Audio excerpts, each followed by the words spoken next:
नमस्कार साथियों, मैं दिलीप पवार, असिस्टेंट प्रोफेसर एच2 गवर्नमेंट कॉलेज नागौर। कल अपन ने हड़प्पा सभ्यता में चर्चा करते हुए हड़प्पा सभ्यता के धर्म समाज के बारे में बात की थी। आज अपन हड़प्पा सभ्यता की संस्कृति, हड़प्पा सभ्यता की अर्थव्यवस्था के बारे में बात करते हैं। काफ़ी इंपॉर्टेंट टॉपिक है हड़प्पा के अंतर्गत, और अपन कोशिश करेंगे इसको थोड़ा जल्दी करने की। अब देखो, अगर हड़प्पा की अर्थव्यवस्था के बारे में बात करेंगे तो सबसे पहले अपन को बात करनी पड़ेगी कृषि अर्थव्यवस्था। हड़प्पा में कृषि अर्थव्यवस्था किस प्रकार की थी? सबसे पहला पॉइंट यहाँ पे जौ, यहाँ की मुख्य फसल थी बारले। बारले का मतलब है जौ।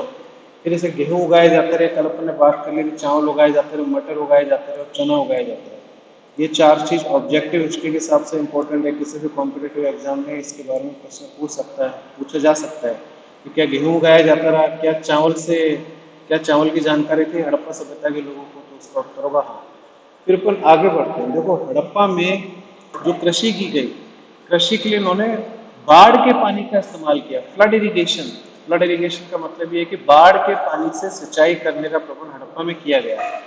हालांकि जो नहर है, नहर से सिंचाई करने के प्रमाण हमें नहीं मिले हैं। केवल एक उदाहरण देखने को मिलता है अपवाद स्वरूप, वह है नहर सिंचाई का प्रमाण हमें मिला जो वो नीचे लिखा है, कैनल इरिगेशन शॉर्टुंगा है। शॉर्टुंगा, SHORTUNGA। शॉर्टुंगा एक जगह है जो उत्तरी अफगानिस्तान में, अफगानिस्तान के कोने में है। तो वहां पे हमें नहर से सिंचाई होने के प्रमाण मिले हैं, उसके अलावा हमें कहीं पे भी नहर का प्रमाण नहीं मिला। तो बेसिकली वो लोग फ्लड इरिगेशन का इस्तेमाल करते हैं, यानी बाढ़ के पानी का। जब नदी के आसपास बाढ़ आती है तो उससे पहले क्या करते हैं, नदी के आसपास बीज को बो देते हैं। जब थोड़ा बाढ़ आती है, वहाँ पानी आता है, उसके माध्यम से पानी उस जगह पे पहुंच जाता है, सिंचाई हो पाती है, तो उसको फ्लड इरिगेशन कहा जाता है। फिर अपन आगे चलते हैं। इसके अलावा कृषि में एनसीईआरटी में लिखा हुआ है गबरबंद। गबरबंद, गबरबंद, गबरबंद का मतलब है नाला। नाला जो पानी के निकासी के लिए नाले का उपयोग किया जाता है, उसका उपयोग करके उसको बांध से जोड़ते हुए सिंचाई करने के भी हमें प्रमाण मिले। छोटे छोटे नाले हैं, ये नहर नहीं है, बहुत गबरबंद नाला जो एक बांध से निकलता हुआ। तो यह नाले है, इस प्रकार की सिंचाई के प्रमाण में मिले बलूचिस्तान और अफगानिस्तान में। यानी गबरबंद नाले के माध्यम से कृषि कार्य करने के प्रमाण मिले हैं बलूचिस्तान अफगानिस्तान में। फिर अपन आगे बढ़ते हैं। Harappan for the earliest to produce cotton. कपास उगाने वाले संभवतः वो पहले लोग रहे होंगे, पहली सभ्यता रही होगी भारतीय उपमहाद्वीप में हड़प्पा। ठीक है, कपास उगाई जाती थी। फिर मल्टीपल क्रॉप्स, ये भी अगला पॉइंट है कि विभिन्न प्रकार की फसलों को उगाया जाता है। आप देख ही सकते हो, व्हीट, राइस, पी, ग्राम। फिर इसके अलावा क्रॉप रोटेशन भी जानते हैं। क्रॉप रोटेशन के बारे में भी उनको जानकारी थी। क्रॉप रोटेशन क्या है कि बदल बदल के कृषि की जो फसल है उसको उगाना। क्रॉप रोटेशन को अपन हिंदी में क्या कहते हैं, तो 2 सेकंड में यहाँ पे देख लेंगे। क्रॉप रोटेशन,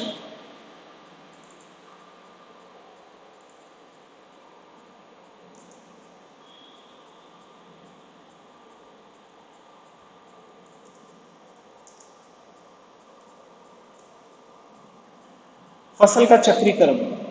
तो उन्होंने फसल के चक्रीकरण का भी प्रबंध किया। फिर हड़प्पा सभ्यता की कृषि में अगला पॉइंट ये है कि उनके पास अधिशेष था, अतिरिक्त उत्पादन उन्होंने किया। कृषि में अतिरिक्त उत्पादन हो, उसके माध्यम से उनके पास अधिशेष रहा, सरप्लस रहा, जिसको स्टोर करने की आवश्यकता रही। जो भी अतिरिक्त खाद्यान्न का उत्पादन हुआ उसको एक जगह पे इकट्ठा करने की आवश्यकता हुई, स्टोरेज बनाया गया, अन्नागार बनाया गया, जिसको ग्रेनरी कहा जाता है, गोडाउन कह सकते हैं। उनको संचित करने के लिए अन्नागार बनाया गया। तो सब ये कहाँ से शुरू हुआ? अधिशेष से शुरू हुआ। अधिशेष से स्टोरेज बनाना पड़ा, अधिशेष से प्रशासन अस्तित्व में आया, क्योंकि वो जो अन्नागार है वहां पे पूरा प्रबंध करने के लिए कौन उसको वहां पे लेके आएगा, किस प्रकार से ट्रांसपोर्टेशन होगा, किस प्रकार से व्यापारी अन्नागार से अनाज लेकर लोगों के बीच में बेचेंगे। तो प्रशासनिक व्यवस्था कायम हो गई अधिशेष के कारण, और शहर का भी विकास हुआ। शहर के विकास में भी एक अहम भूमिका निभाई इस अधिशेष ने। अधिशेष की अवधारणा इतिहास में बहुत महत्वपूर्ण होती है। अधिशेष के कारण ही शहरी सभ्यता का विकास होता है, ऐसा माना जाता है। फिर एनिमल डोमेस्टिकेशन, यानी जो पशु है, पशुपालन के अंदर भी कई सारी गतिविधियां हड़प्पा में की गई। जैसे बुल है, ऑक्शन है। बुल मतलब जो भैंसे हैं उनको पाला गया, बकरी को पाला गया, कुत्तों को भी पाला गया, डॉग को भी पाला गया, भेड़ को पाला गया, और घोड़े की भी उनको जानकारी थी। ये भी सवाल आता है आईएएस में, क्या हड़प्पा वासी घोड़े को जानते रहे? हाँ, जानते रहे। हमें घोड़े के भी प्रमाण मिले हड़प्पा सभ्यता से। फिर अपन आगे बढ़ते हैं। टेराकोटा प्लो, यानी हल के माध्यम से कृषि करना। प्लो का मतलब होता है हल। तो हल के माध्यम से कृषि करने का भी हमें प्रमाण मिला हड़प्पा में। सबसे पहला ये है। टेराकोटा मतलब मिट्टी से बना हुआ एक हल। जिसके बारे में हमें जानकारी मिली है हड़प्पा के अंदर, मिट्टी से बना हुआ हल। वो वास्तव में उन्होंने लकड़ी के हल इस्तेमाल किए हैं हड़प्पा वासी ने, इसलिए वो जो हल है हमें आज तक मिल नहीं पाया। वुड का बना हुआ लकड़ी के हल का इस्तेमाल किया है, इसलिए वो हल आज तक हमें मिल नहीं पाया। और हमें कहाँ से प्रमाण मिलता है? जो मिट्टी का बना हुआ हल है, जिससे अपन खिलौने के रूप में प्रयोग ले सकते हैं, उस मिट्टी के बने हुए हल से हमें प्रमाण मिलता है कि उनको हल के बारे में जानकारी थी। फिर बनावली में सिंचित भूमि के बारे में भी जानकारी मिल रही है। सिंचित, फर्रो, फर्रो के मीनिंग देख लेते हैं क्या है। FURROW, FURRO, एग्जैक्ट वर्ड मैं इसका हिंदी में बोल रहा हूँ नहीं। हल रेखा, जैसे अपन जब हल चलाते हैं तो कई प्रकार की रेखा बन जाती है जमीन के ऊपर, तो मैं उस हल रेखा के बारे में भी जानकारी मिली है बनावली से। बनावली एक स्थान है हरियाणा के अंदर, यानी कृषि का कार्य वहां पे होता है, यानी जुते हुए खेत हैं, जुते हुए खेत का प्रमाण मिला बनावली से। फिर अपन आगे बात करते हैं मैरीन रिसोर्सेज, यानी समुद्रिक संसाधनों का भी उन्होंने उपयोग किया। समुद्रिक संसाधनों का कैसे उपयोग किया? ये भी कृषि का ही भाग है। जैसे मछली, मछली का भी पालन किया गया हड़प्पा के अंदर, और उनका व्यापार भी किया गया। मछली और जो अन्य जंतु हैं समुद्र के, उनका व्यापार भी किया गया।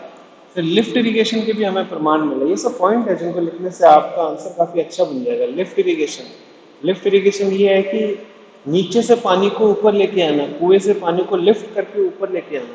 तो कुएं के पानी के द्वारा भी सिंचाई के हमें प्रमाण मिले हैं हड़प्पा में। फिर अपन आगे बढ़ते हैं, अपन शिल्प और कला के बारे में बात करते हैं, आर्ट एंड क्राफ्ट के बारे में। देखो आर्ट एंड क्राफ्ट में कौन कौन से धातुओं की उनको जानकारी थी? ब्रॉन्ज, कांसे की उनको जानकारी थी, कांसे युक्त था। फिर गोल्ड, सोने की वस्तुएं भी उन्होंने बनाई है, चांदी की वस्तु भी बनाई है, तांबे की वस्तु भी बनाई है। बस आयरन को छोड़ के, लोहे को छोड़ के उन्होंने बाकी अन्य धातु को उन्होंने इस्तेमाल किया है। जैसे इन्होंने धातु का इस्तेमाल करते हुए क्या बनाया? तलवार बनाई है, कुल्हाड़ी बनाई है, शीशे बनाए हैं और कड़े बनाए हैं, बैंगल्स, कड़े बनाए हैं हाथ में पहनने वाले। अब इसमें क्या बता रहे हैं कि जो, जैसे मैंने कहा था पहले कि हड़प्पा में जो कांसा है, कांसे का उपयोग बहुत सीमित हुआ है। हालांकि कांसे का उपयोग शुरू हो चुका है हड़प्पा में, लेकिन इसका सीमित उपयोग था।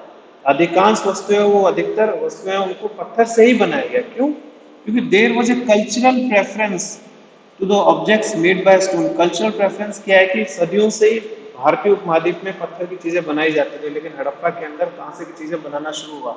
लेकिन जो पुराने रीति रिवाज थे, जो पुरानी परंपराएं हैं, उनको आगे बढ़ाते हुए उन्होंने पत्थर की भी खूब सारी वस्तुएं बनाई। तो जो कांसे की वस्तुएं हमें सीमित मिली है, पत्थर से बनी हुई वस्तुएं हमें अधिक मिली है। इसका कारण क्या है? उनकी तकनीक पता था कांसे की, कैसे वस्तु को बनाते हैं। लेकिन एक कल्चरल प्रेफरेंस हो जाती है, एक आदत बन जाती है कि पत्थर का उपयोग बहुत लंबे समय से हो रहा है, तो पत्थर से जो वस्तुएं बनी उनका उत्पादन उन्होंने जारी रखा बड़े स्तर पर। तो अगर वहां पे पत्थर की अधिक वस्तु, विश्लेषण का पॉइंट, अगर वहां पे पत्थर की अधिक वस्तुएं मिली, इसका मतलब ये नहीं कि टेक्निकली बैकवर्ड पीपल थे। टेक्निकली बैकवर्ड का मतलब ये है कि तकनीक के आधार पे वो इतने सशक्त नहीं थे, इसका मतलब हम ये नहीं निकाल सकते। जबकि बस कल्चरल प्रेफरेंस की बात है, एक सांस्कृतिक झुकाव की बात है कि जो पत्थर है उनका उपयोग पहले से करते आए थे, इसीलिए उन्होंने उसको कंटिन्यू किया और पत्थर की वस्तुएं अधिक संख्या में उत्पादित की कांसे की बजाय। फिर अपन आगे बात करते हैं, धातु के जो वस्तुएं हुआ करती थी वो महत्वपूर्ण मानी जाती थी, वैल्यूएबल मानी जाती थी, कीमती मानी जाती थी, इसलिए लोग उनका संग्रह भी करते थे। अंग्रेजी में शब्द होता है होड़, उनको होड़ भी किया गया, जैसे जमीन में दफना के रख देना, छुपा के रख देना। तो उनका संग्रह और संचित भी किया जाता है उन धातुओं की वस्तुओं को। फिर और कौन सा हमारे पास उदाहरण? डांसिंग गर्ल, जो मोहनजोदड़ो से हमें नर्तकी की मूर्ति मिली है, कांसे में बनी हुई नर्तकी की मूर्ति मिली है, वह इसका उदाहरण है। फिर कांसे के बने हुए अनेक प्रकार के हमें खिलौने भी मिले हैं, जिसमें टॉय कार्ट, यानी एक खिलौने की बैलगाड़ी मिली है जो कांसे की बनी हुई है। यह भी इस बात का प्रमाण है कि जो आर्ट एंड क्राफ्ट ऑफ समय में जो शिल्प का कार्य होता रहा, वो बहुत बेहतरीन होता रहा। फिर आगे पर शिल्प में आगे बढ़ते वुवन क्लोथ्स के बारे में जानकारी मिली, यानी बुने हुए कपड़े, यानी पूरे बुने हुए कपड़े के हमें प्रमाण मिला मोहनजोदड़ो से। ये भी प्रश्न आ सकता है कॉम्पिटिटिव एग्जाम में कि हमें बुने हुए कपड़े का प्रमाण कहाँ से मिला है? मोहनजोदड़ो से, MHN शॉर्ट में लिखता है। फिर इसके बाद अपन आगे चलते हैं कि वहाँ पे जो खिलौने हैं, खिलौने बनाने का कारखाना हमें मिला चनुहारो में। खिलौने बनाने का कारखाना, it was a toy centre, Chanhudaro Sindh Pakistan में, चनुहारो। फिर इसके अलावा पत्थर की मूर्तियां भी खूब सारी मिली है, जिसमें से एक बहुत ही प्रसिद्ध पत्थर की मूर्ति है दाढ़ी वाले बाबा की मूर्ति, बियर्डेड मैन, जो हमें हड़प्पा से मिली है। फिर सिरेमिक्स, सिरेमिक्स का मतलब क्या है? जो मिट्टी की विभिन्न प्रकार की चीजें बनाई गई, जैसे चिकनी मिट्टी का इस्तेमाल करते हुए जो उन्होंने वस्तुओं का उत्पादन किया, उनको सिरेमिक्स कहा जाता है। जैसे अनेक प्रकार के जो बर्तन बनाए गए मिट्टी के, उन बर्तनों की भी हमें भरमार मिलती है हड़प्पा के अंदर। फिर आगे चलते हैं, जो टेराकोटा फिगरिन है, जो मिट्टी के बनाए हुए जो मूर्तियां हैं, छोटी छोटी मूर्तियां, मातृ देवी की मूर्तियां हैं, वह बहुत ही सजीव प्रतीत होती है, वाइवेसिटी। वाइवेसिटी का मतलब यह है कि बहुत ही डायनेमिक तरीके से उन्होंने उन मूर्तियों को बनाया है। फिर अपन आगे बढ़ते हैं, सुखपुर, सुखपुर नाम की जगह, सुखपुर में पत्थर के औजार बनाने का कारखाना मिला है। पत्थर के औजार, सुखपुर, सुखपुर जगह है पाकिस्तान में, जहाँ पे पत्थर बनाने का कारखाना मिला। फिर हाथी दांत का भी कार्य किया करते थे, आइवरी। हाथी दांत का कार्य कैसे किया करते थे? हाथी दांत का बना हुआ कॉम्ब मिला है, कॉम्ब, जो बाल बनाने के लिए कंघा इस्तेमाल में आता है। स्टिक्स मिली है, छोटी छोटी पतली डंडियां मिली है हमें, हाथी दांत की बनी हुई। फिर इसके अलावा मोती पे भी कार्य होता है, बीड्स, मनकें जिसे कहा जाता है, मनकों पे भी कार्य किया जाता है। मनकों की मालाएं उन्होंने बनाई, जैसे चनुहारों से हमें प्रमाण प्राप्त है मनकों की मालाएं का। फिर यही जो मालाएं हैं, ये पत्थर की भी बनाई गई, चिकनी मिट्टी की भी बनाई गई, स्टेटेटाइट, छोटे छोटे मन के, यानी चिकनी मिट्टी के मन के, पत्थर के मन के, और चांदी और सोने की भी मालाएं बनाई गई। सील मेकिंग, जो मोहर थी, उसको बनाना भी एक अपने आप में एक प्रकार की कला थी, और मोहर का उत्पादन हड़प्पा के अंदर किया जाता था। फिर मोहर है, उसका इस्तेमाल कहाँ पे होता है? बार बार आ रहा है, मोहरों का इस्तेमाल सिक्कों के रूप में नहीं होता रहा, मोहरों का इस्तेमाल होता रहा ऑथेंटिकेशन ऑफ ट्रांजैक्शन, यानी जो व्यापारिक क्रियाकलाप हुए हैं उसकी प्रामाणिकता बताने के लिए उन सील्स का उपयोग होता है। जैसे मैं बताता हूँ, या आई कार्ड की तरह उनका उपयोग हुआ, आइडेंटिटी कार्ड की तरह उन मोहर का उपयोग हुआ। जैसे कोई वस्तु का उत्पादन हुआ, उसको किसी बोरे में बंद कर दिया, और बंद करने के पश्चात बोरे के ऊपर एक मोहर लगा दी। मोहर, वह क्या इशारा कर रही है? मोहर के अंदर जो भी वस्तु बनी है वो गुणवत्तापूर्वक वस्तु है, वह प्रमाणिक वस्तु है। फिर इसके बाद अपन आगे बात करते हैं, ताबीज भी खूब सारे बनाए गए हैं। तो जो मोहर है, मोहर के साथ साथ ताबीज भी बनाई गई, सब शिल्प के प्रमाण भी है। शेल, शंख के भी कार्य इत्यादि किए गए हैं हड़प्पा में, जैसे बालाकोट और नागेश्वर, वहां पे शंख के बने हुए अनेक प्रकार की वस्तुएं हमें मिली है। फिर हड्डियों की बनी हुई वस्तुएं भी मिली है, हड्डियों से उन्होंने मनकों की माला भी बनाई है हड्डियों से। पिन्स, जो महिला इस्तेमाल करती है, पिन का इस्तेमाल भी उन्होंने किया। फिर बोट मेकिंग, बोट मेकिंग भी एक प्रकार में अपने आप में एक शिल्प का उदाहरण है। बोट मेकिंग, नाव बनाने का कारखाना भी वहां पे था। फिर अपन आगे बढ़ते हैं, नेगेटिव क्या है? शिल्प के कार्यों का अपन आलोचना करें, शिल्प के जो कार्य में हड़प्पा में उसकी आलोचना की होगी, लिमिटेड इन नंबर, बहुत ही सीमित संख्या में हमें शिल्प के प्रमाण देखने को मिले हैं।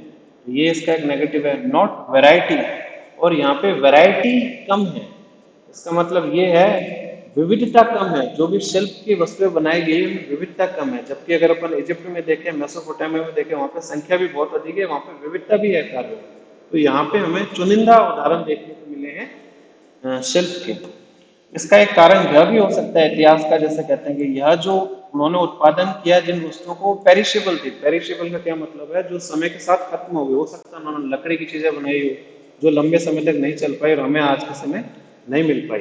जैसे पेरिशेबल आइटम क्या, उन्होंने जिन वस्तुओं का उत्पादन किया उनमें से अधिकांश टेक्सटाइल की रही होगी, कपड़े की बनाई होगी, लकड़ी की बनाई होगी, जो पेरिशेबल है। फिर इसके बाद हम व्यापार के बारे में बात करते हैं। देखो, व्यापार, तीन तरह का व्यापार होता है, एक स्थानीय व्यापार हो गया, एक क्षेत्रीय व्यापार हो गया, और एक अंतर्राष्ट्रीय व्यापार हो गया। अपन सबसे पहले स्थानीय व्यापार के बारे में बात करते हैं। स्थानीय व्यापार का जो सबसे पहला पहलू है वह है विलेज और टाउन। एक सेकंड, हाँ, तो स्थानीय व्यापार में सबसे पहला पॉइंट है, गांव और कस्बों को या गांव और शहरों को जोड़ने वाला जो व्यापार था उसको स्थानीय व्यापार कहा जाता है। फिर जो खाद्यान्न उत्पादन हुआ बाहर के क्षेत्र में, शहर के बाहर के क्षेत्र में, उसको शहरों के अन्नागार में संचित किया गया, रखा गया। इसलिए हम देखते हैं कि हड़प्पा के अंदर जो परकोटे का क्षेत्र था उसके अंदर हमें एक अन्नागार मिला है। मोहनजोदड़ो में परकोटे के बाहर के क्षेत्र में हमें अन्नागार मिला है। लेकिन जो मोहनजोदड़ो में परकोटे के बाहर का जो क्षेत्र है जहां में अन्नागार मिला है वह परकोटे के बहुत ही करीब है, परकोटे के अंदर नहीं है। तो ये ऑब्जेक्टिव इंफॉर्मेशन बहुत इंपॉर्टेंट है कि हड़प्पा के अंदर परकोटे के अंदर में अन्नागार मिला है, मोहनजोदड़ो में हमें परकोटे के बाहर अन्नागार मिला है। इस तरह के सवाल अक्सर कॉम्पिटेटिव एग्जाम में पूछ लिए जाते हैं। और फिर उसका इस्तेमाल कहाँ किया गया? शहर में उसको संचित करके खाद्यान्न को उसका प्रयोग लिया गया शहर में उसको बेचने के लिए, शहर में उसको बांटने के लिए खाद्यान्न को। और इसको बेचने का कार्य किसने किया? एक व्यापारी के वर्ग ने किया, जो उस खाद्यान्न को स्टोर हाउस से लेके लोगों के बीच में बांटता, raw material to urban craft centre. और इसके अलावा दूसरा प्रमाण किया है स्थानीय व्यापार का, जो कच्ची सामग्री थी, जैसा कपास हो गया, हो सकता है कि कपास गांव के क्षेत्र में उगाया गया हो, लेकिन कपास से जो कपड़ा है वो शहर के क्षेत्र में बना, जो कच्ची सामग्री है वह भी गांव से, कस्बों से शहर की तरफ लाई गई। इसी प्रकार से जो शहर है वो कला के या शिल्प के केंद्र बन गए। शहर गांव से लाए हुए कच्चे सामग्री का इस्तेमाल शहरों में किया गया। फिर इसके अलावा जो शेल, जो शंख का कार्य होता है, जैसे बालाकोट, नागेश्वर, यहाँ पे शंख का कार्य होता है। लेकिन इस जगह पे शंख आए कहां से? ये भी व्यापार के माध्यम से है, स्थानीय व्यापार के माध्यम से है। आसपास जो समुद्र का तट था वहां से शंख को इकट्ठा करके बालाकोट और नागेश्वर, बालाकोट और नागेश्वर कहाँ है? ये पाकिस्तान के ना अरब सागर के पास में, नदी समुद्र तट के पास में है। तो यहाँ से शंख को लाकर बालाकोट और नागेश्वर में रखा गया, जहाँ पे शंख का कार्य किया गया। फिर अनेक प्रकार की हमें यहाँ पे मनके भी मिली है, बहुमूल्य मनके हैं। अभी अंग्रेजी में शब्द है, जैसे सुलेमानी पत्थर हो गया, एक आप उदाहरण दे सकते हैं सुलेमानी पत्थर का। आगेटे और कार्नेलियन, ये बीड्स है, इसका मतलब ये मनके हैं बहुत ही, जिनका इस्तेमाल किया गया लोथल के अंदर। लोथल में मनकों का बनाने का एक प्रकार से हमें वहाँ पे कारखाना मिला है। और जो मनके हैं ये लोथल में बनाए गए, लेकिन मनके लेकर कहाँ पे आए, कहाँ से लेके आए लोथल में? वह लेके आए थे रतनपुर माइंस, नर्मदा के दक्षिण में रतनपुर की जो खाने हैं वहां से मनकों को लेकर लोथल में लेके गए।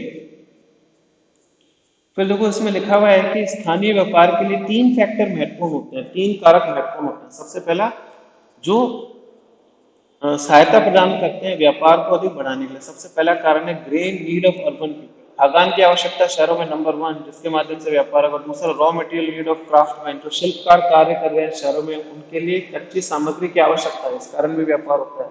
फिर तीसरा महत्वपूर्ण पॉइंट है luxury products, requirement of luxury products. इसका क्या मतलब है? विलासिता की वस्तुएं जो राजा प्रयोग में लिया करता था, या फिर जो प्रशासनिक अधिकारी थे, या जो अमीर व्यापारियों का वर्ग था, वह विलासिता की वस्तुएं यानी ग्लास हो गए महंगे, या फिर मदिरा हो गई, इस प्रकार के जो, या महंगे कपड़े हो गए, जो विलासिता की वस्तुएं हैं जिनकी आवश्यकता रहती है शहरों में, उसके कारण भी स्थानीय व्यापार को बढ़ावा मिला। वो अपन रीजनल व्यापार के बारे में बात करते हैं। क्षेत्रीय व्यापार पूरा बृहद है, यानी हड़प्पा के बाहर से कौन कौन सी सामग्री हड़प्पा के अंदर लाई गई व्यापार के माध्यम से? जैसे कहा जाता है सोना, सोने का कार्य होता है हड़प्पा में, लेकिन सोना कहाँ से है? कर्नाटक के अंदर जो खाने हैं, यानी दक्षिण भारत से वो सोना व्यापार के माध्यम से हड़प्पा में लेके आए। लेड, लेड को सीसा कहते हैं, लेड है। लेड को कहां से लेके आए? केंद्रीय भारत, सेंट्रल इंडिया से वो लेड को लेके आ गए। फिर एमेथिस्ट नाम का एक मनका है, पत्थर है बहुमूल्य, उसको महाराष्ट्र से लेके आ गए। लेपिस लेजुली, ये सुलेमानी पत्थर हो सकता है, लेपिस लेजुली सुलेमानी पत्थर है, जो अफगानिस्तान से हड़प्पा में है। अफगानिस्तान में जगह है बदख्शान, जो हड़प्पा से ही बाहर है, हड़प्पा के एरिया से बाहर है। बदख्शान से व्यापार के माध्यम से वह वस्तुएं हड़प्पा के अंदर आई और जिसका प्रयोग हड़प्पा में किया गया। फिर अपन आगे बढ़ते हैं, अब बात करते हैं विदेशी व्यापार के बारे में। अब विदेशी व्यापार में आयात और निर्यात महत्वपूर्ण हो जाता है। और जैसे हड़प्पावासी जब वस्तुओं का निर्यात करते थे, उसके बदले में उनको बुलियन मिलता था, सोना भी मिला करता था। बुलियन का मतलब होता है सोना। जैसे कोई वस्तु उन्होंने मेसोपोटामिया भेजे तो मेसोपोटामिया से सोना भी वापस आया। तो इस कारण कह सकते हैं कि हड़प्पा में जो व्यापार का संतुलन था वो हड़प्पा के पक्ष में था, यानी वो अधिक निर्यात कर रहा था हड़प्पा और आयात कम कर रहा था। यानी एक बहुत ही सशक्त और मजबूत अर्थव्यवस्था थी हड़प्पा के अंदर। फिर इसी अंतर्राष्ट्रीय व्यापार के कारण हड़प्पा सभ्यता के अंदर प्रॉस्पेरिटी आई। हड़प्पा सभ्यता के अंदर हड़प्पा सभ्यता और अधिक विकसित हुई इसी व्यापार की सहायता के कारण। जैसे हड़प्पा की जो मोहर है अब व्यापार के माध्यम से मेसोपोटामिया भी मिली है, यानी हड़प्पा की मोहर हमें मेसोपोटामिया के शहर जैसे सूसा, SUS, ऊर, UR, सूसा और नामक शहरों में भी हमें मिली है। फिर इसके बाद इंडस डाई टाइप, यानी जो हड़प्पा सभ्यता में जो पासे के प्रकार हमें मिले हैं या जो माप और तौल के जो हमें पत्थर मिले हैं, माप और तौल के, वेट्स एंड मेजरमेंट से संबंधित, वह पासे और माप और तौल से संबंधित वस्तुएं हमें मेसोपोटामिया में भी मिली है। यानी व्यापार इन दोनों के बीच बहुत प्रगाढ़ था। लेकिन जो मेसोपोटामिया की वस्तुएं हैं वो हड़प्पा में हमें बहुत कम मिली है। अब इसका कारण क्या है? या फिर मेसोपोटामिया की जो वस्तुएं हड़प्पा में ऑलमोस्ट एब्सेंट है, इसका मतलब अधिक संख्या में हमें नहीं मिली है। जैसे मोहनजोदड़ो में एक उदाहरण है, 3 सिलेंड्रिकल सील्स ऑफ मेसोपोटामिया, यानी 3 सिलेंडर के आकार वाली 3 हमें मोहर मिली है मेसोपोटामिया की, मोहनजोदड़ो में मिली है। लेकिन इस तरह के प्रमाण हमें बहुत कम मिले हैं। फिर इसके बाद अपन आगे बढ़ते हैं।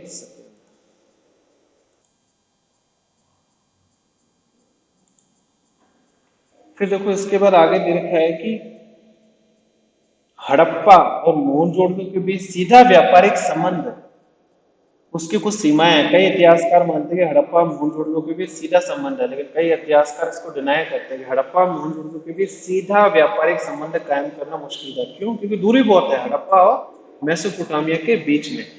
इसलिए जो व्यापार है वह दिलमन, यानी बहरीन, आज के समय का जो बहरीन है, बहरीन में एक जगह दिलमन, दिलमन बहरीन के माध्यम से वो व्यापार किया गया। यानी हड़प्पा वासियों ने अपनी वस्तुएं वो बहरीन तक पहुंचाई, बहरीन वालों ने हड़प्पा की वस्तुएं आगे मेसोपोटामिया में लेकर गए।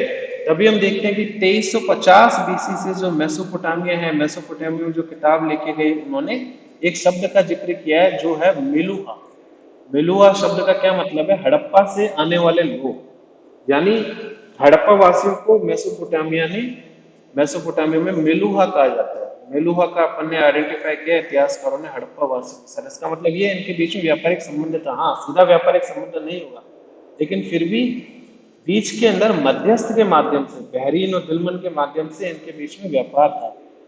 फिर हड़प्पा वासियों ने इंटरमीडिएट ट्रेडिंग स्टेशन भी स्थापित किए, यानी व्यापार की जरूरतों के अनुसार कुछ बस्तियां भी स्थापित की है जिसके माध्यम से व्यापार करना आसान हो जाए। जैसे दिलमन और माकन, दिलमन और माकन ये दो जगह है जो इंडस वैली सिविलाइजेशन, सिंधु घाटी सभ्यता मेसोपोटामिया के बीच के अंदर है, जिसका इस्तेमाल किया, बस्तियों का इस्तेमाल किया आगे व्यापार करने के लिए। फिर इसके आगे बात करते हैं, मेसोपोटामिया ने अधिकतर पेरिशेबल आइटम हड़प्पा में भेजे थे। पेरिशेबल का मतलब ये है कि वह वस्तुएं जो खत्म हो सकती है। इसी कारण हम देखते हैं कि मेसोपोटामिया की वस्तुएं हड़प्पा में कम देखने को मिली। हो सकता है उन्होंने चमड़े की चीजें भेजी हो मेसोपोटामिया ने, हो सकता है कपड़े भेजे हो, इसी कारण मेसोपोटामिया की वस्तुएं हड़प्पा में कम मिलती है। फिर इसका इफेक्ट के बारे में बात करते हैं, प्रभाव क्या था। अत्यधिक विकसित जो व्यापार है, अंतरराष्ट्रीय या स्थानीय व्यापार है, उसके कारण व्यापार और वाणिज्य के कई सारे केंद्र स्थापित हो गए। जैसे हड़प्पा हो गया, मोहनजोदड़ो हो गया, लोथल हो गया। और इसके कारण क्या हुआ? इससे व्यापार के कारण शिल्प के द्वारा जो वस्तुएं उत्पादित की गई उनकी मांग बहुत अधिक बढ़ गई। व्यापार के कारण उन वस्तुओं को एक स्थान से दूसरे स्थान पर ले जाना भी आसान हो गया। फिर इसके अलावा मेटीरियल प्रोस्पेरिटी आई, यानी भौतिक विकास हुआ हड़प्पा में, मेटीरियल प्रोस्पेरिटी आई वहां पे। फिर एक संबंध कायम हुआ, गांव से लेकर कस्बा और कस्बे से लेकर शहर, ये तीनों आपस में एक व्यापारिक लिंक के माध्यम से आपस में जुड़ गए। इनके बीच में लिंक सशक्त हुआ हो। फिर इसके बाद है, और कौन सा प्रभाव रहा है पॉजिटिव व्यापार के कारण हड़प्पा वासियों में? क्योंकि वो अंतरराष्ट्रीय व्यापार भी कर रहे थे, क्षेत्रीय व्यापार भी कर रहे थे, स्थानीय व्यापार भी कर रहे थे, अपनी जगह से बाहर निकल के इन्होंने व्यापार किया।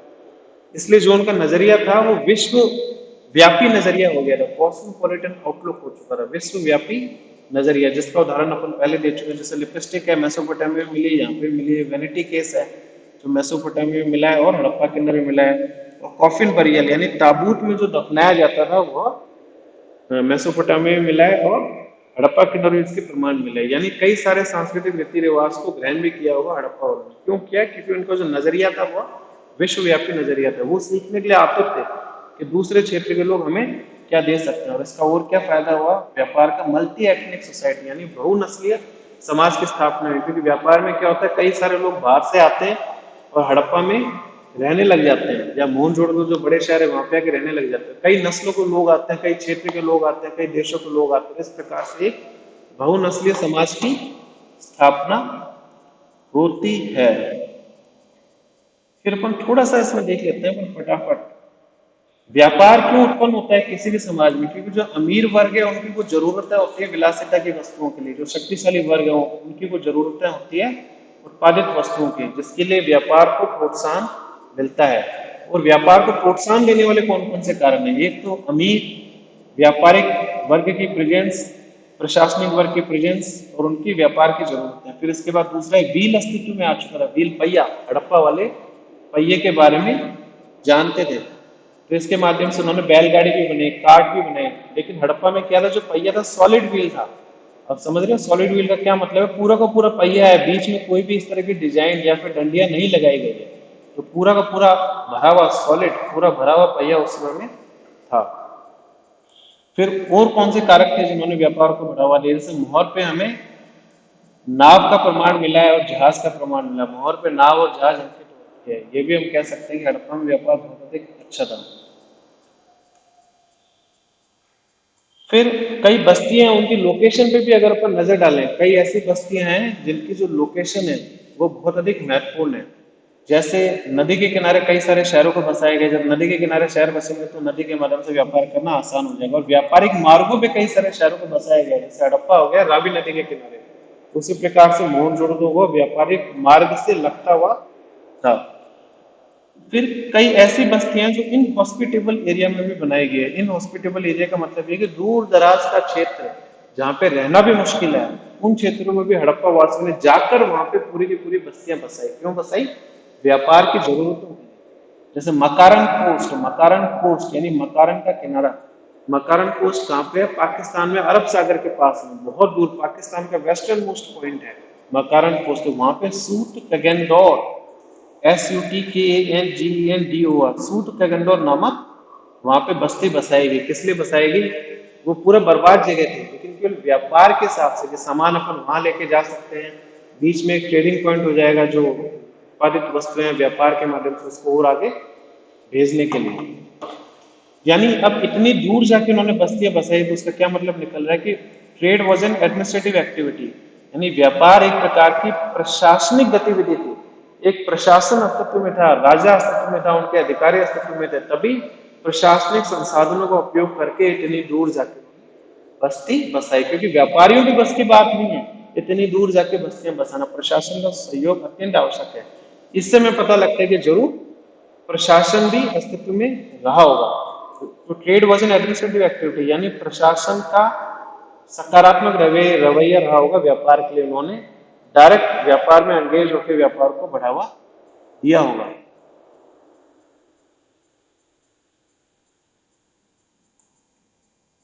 जैसे बलूचिस्तान की जगह है, बलूचिस्तान में कृषि का कार्य नहीं हो सकता, लेकिन उसके बावजूद भी वहां पे व्यापार की अनेक प्रकार की गतिविधियों को प्रोत्साहन दिया गया, क्योंकि बलूचिस्तान की जमीन ही ऐसी है, वहां पे कृषि का कार्य नहीं हो सकता, लेकिन व्यापारिक कार्यों को वहां पे बढ़ावा दिया गया। तो कई क्षेत्रों में व्यापार अधिक महत्वपूर्ण हो जाता है। Trade and commerce becomes more decisive than agriculture. जैसे बलूचिस्तान जैसे क्षेत्रों में व्यापार अधिक महत्वपूर्ण हो जाता है कृषि की बजाय। ठीक है, इसी के साथ ही अपन ये हड़प्पा की अर्थव्यवस्था के बारे में जो अपन ने बात की उसको यहाँ पे खत्म करते हैं।